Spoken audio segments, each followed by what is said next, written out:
Hello friends, welcome to ஹேமரா kitchen.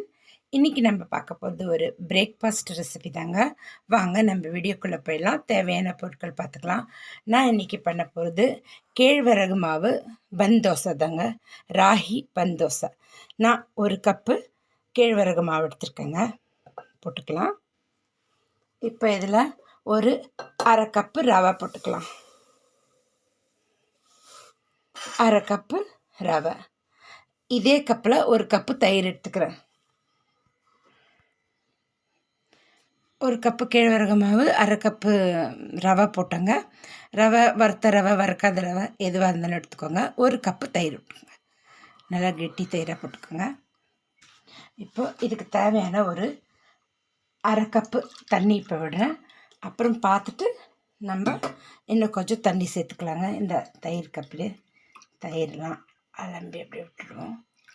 இப்போ இதை நல்லா மிக்ஸ் பண்ணிடலாம்.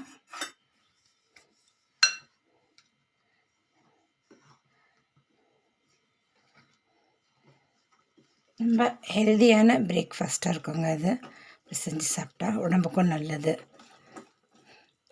சீக்கிரமாகவும் செஞ்சிடலாம். இன்ஸ்டன்ட்.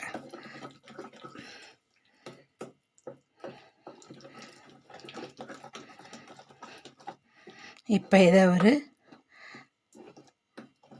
அரை ஹவர் ஊற விட்ருவோங்க. 20 நிமிஷம், அரை ஹவர், இல்லைன்னா அட்லீஸ்ட் ஒரு 15 நிமிஷமாவது வைங்க.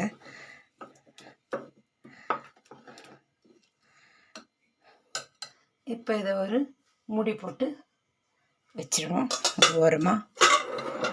இப்போ இதுக்கு தேவையான 2 மீடியம் சைஸ் சின்ன வெங்காயமாக தாங்க எடுத்திருக்கேன். பொடிசாக கட் பண்ணிடலாம். 2 சின்ன தக்காளி எடுத்திருக்கேன். நல்லா கெட்டியாக இருக்கிறத எடுத்துக்கங்க. கொலன்னு இருக்கிறதெல்லாம் லூஸாக இருக்கிறத எடுக்காதீங்க. இதில் இருக்கிற ஜூஸ் எடுத்துகிட்டு இதையும் பொடிசாக கட் பண்ணிடுறேன். கொஞ்சம் கொத்தமல்லி, கொஞ்சம் கருவேப்பிலை, ஒரு 3 பச்சை மிளகாய், இதெல்லாம் பொடிசாக கட் பண்ணிவிட்டு வந்துடுறாங்க. பார்க்கலாம். அந்த 20 நிமிஷம் வரதுக்குள்ளே இதெல்லாம் நம்ம கட் பண்ணிக்கலாம். இப்போ நம்ம எடுத்து வச்ச வெங்காயம், தக்காளி, பச்சை மிளகா, கொத்தமல்லி, கருவேப்பிலை எல்லாத்தையும் பொடிசாக அரைஞ்சிட்டாங்க. இது ஒரு ஓரம் வச்சிடலாம். இப்போ இதுவும் ஒரு 20 நிமிஷம் ஆகிடுது. இப்போ நான் இதை மிக்ஸி ஜாரில் போட்டு ஒரு கொஞ்சமாக 1/4 கப்பு தண்ணி விட்டு அரைச்சிட்டு வந்துடுறேன். பார்க்கலாம். பாருங்கள், நல்லா ஸ்மூத்தாக சாஃப்டாக அரைச்சின்னு வந்துட்டேன். ஒரு 2 சுற்றுனா போதுங்க. ஏன்னா ரவை போட்டிருக்கோம் இல்லைங்களா, அதனால். இப்போ நம்ம இதே பாத்திரத்தில் இதை விட்டுக்கலாம். இப்போ நம்ம ஒரு 1/4 டீஸ்பூன் சோடா, ஆப்ப சோடா, குக்கிங் சோடா போட்டுக்கலாங்க.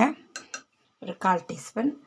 இதுக்கு தேவையான ஒரு அரை டீஸ்பூன் உப்பு, இதையும் போட்டு நம்ம நல்லா மிக்ஸ் பண்ணி வச்சிடலாம். இப்போ இந்த வெங்காயம் இதெல்லாம் நம்ம வெங்காயத்தை தாளிக்க வேணாம். வெங்காயம் அப்படியே போட்டுக்கலாம்.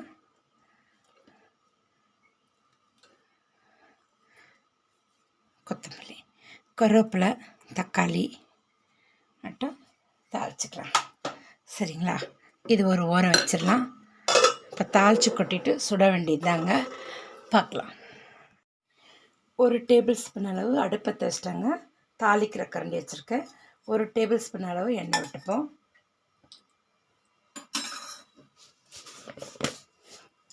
ஒரு அரை ஸ்பூன் கடுகு, ஒரு அரை ஸ்பூன் சீரகம்,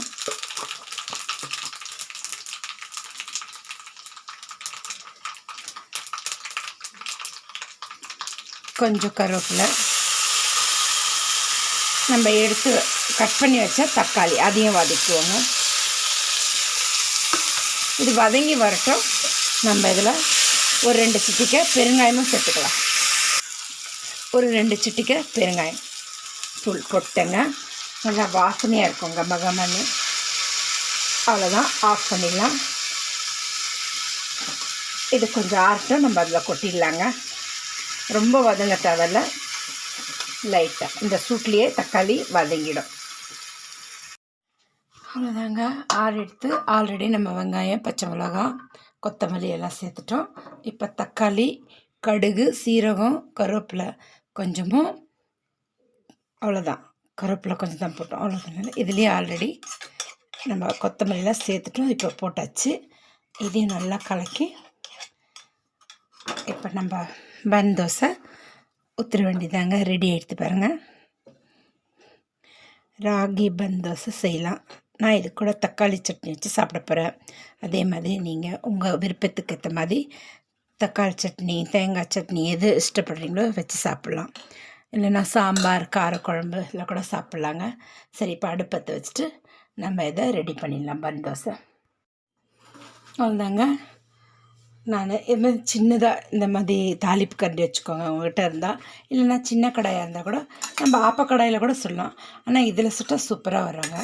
அதனால் இதிலே சுட்டுக்கலாம். இப்போ மாவு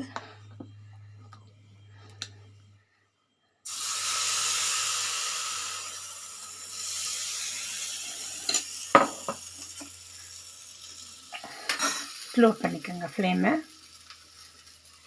ஒரு 30 செகண்ட் விடலாம், அப்புறம் திருப்பி போடலாம்.